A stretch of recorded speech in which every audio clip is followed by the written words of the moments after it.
आत्मा ये कह रही है कि यहाँ बैठे बैठे यदि आप चुपचाप रहो और कुछ नहीं कह सकते हो, उससे अच्छा है कि यहाँ से आप त्याग पत्र दो और जाके बंगाल की भूमि में इसके लिए ड्यू प्रोसेस है। माननीय चेयरमैन साहब को कहता हूँ, मैं आज यहाँ से इस्तीफा दे रहा हूँ। पश्चिम बंगाल विधानसभा चुनाव से पहले लगातार पार्टी छोड़ रहे नेता टीएमसी के लिए लगातार मुश्किलें खड़ी कर रहे हैं। टीएमसी सांसद दिनेश त्रिवेदी के राज्यसभा सदस्य से इस्तीफा देने के बाद पार्टी में और हलचल मच गई है। पार्टी के वरिष्ठ नेता और पूर्व मंत्री मदन मित्रा ने दिनेश त्रिवेदी पर जमकर निशाना साधा है। उन्होंने कहा कि ममता बनर्जी ने दिनेश त्रिवेदी को सब कुछ दिया, बस उन्हें नोबेल प्राइज देना बचा था। मदन मित्रा ने दिनेश त्रिवेदी को गद्दार कहते हुए कहा कि पूर्व रेल मंत्री लोकसभा चुनाव हार गए और इसके बावजूद ममता बनर्जी ने उन्हें तृणमूल सांसद बनाकर राज्यसभा भेजा।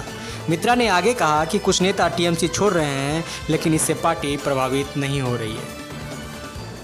दिनेश त्रिवेदी ने राज्यसभा से अपने इस्तीफे की घोषणा की थी, यह सबको हैरान करने वाला था।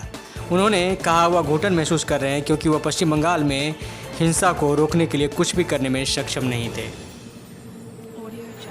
उन्होंने कहा था कि अगर आप यहाँ चुपचाप बैठते हैं और कुछ नहीं कर सकते तो बेहतर है कि आप यहाँ से इस्तीफा दे दें और बंगाल की धरती पर जाएं और लोगों के साथ रहें।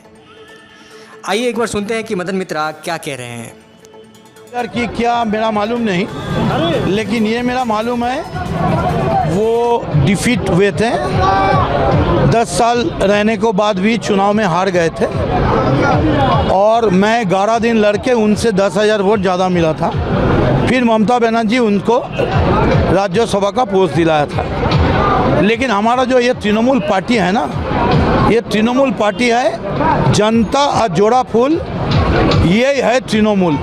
और ममता बनर्जी जब तक आगे है और अगर कल मदन मित्र चला जाए कुछ नहीं होगा, क्योंकि ये सब लैंप पोस्ट, एक ही पोस्ट मैंने नहीं शुभेंदु अधिकारी बोला है, और सब लैंप पोस्ट। तो कुछ लैंप पोस्ट जा सकता है, तोड़ गया होगा, खराब हो गया होगा, बदलना पड़ेगा। लेकिन लड़ना है तो देखिए सामने लाखों आवाज़ एक, ममता बनर्जी बार बार बांग्लार माटी से 3 बार फिर से हो रहा है मुख्यमंत्री।